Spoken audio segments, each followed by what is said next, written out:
Il ressemble à un bracelet de montre et peut être actionné à volonté. C'est le premier stimulateur antidouleur.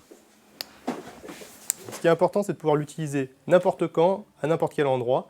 Donc ça a été vraiment un élément clé dans la conception du dispositif. Ce système électronique vise à diminuer le recours aux médicaments contre les douleurs chroniques, comme la fibromyalgie, une pathologie qui peut être invalidante.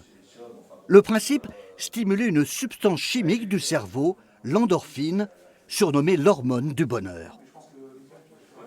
Les puces sont posées à la surface du poignet. Elles vont émettre ce rayonnement très spécifique qui va aller activer les terminaisons nerveuses qui sont sous notre peau, les terminaisons nerveuses sous-cutanées. C'est le premier élément de la stimulation des endorphines. Cette stimulation va ensuite entraîner un message jusqu'au cerveau, déclenchant la synthèse, la production de ces endorphines qui sont l'antalgique naturel.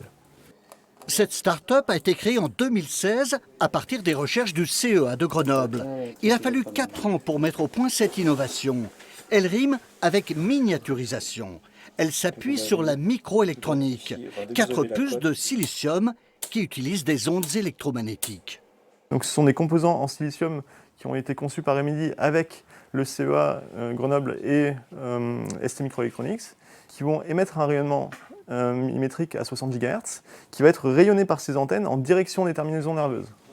30 personnes ont été recrutées pour développer le stimulateur. Et pour le valider, plusieurs essais cliniques vont être lancés, notamment avec le CHU de Grenoble.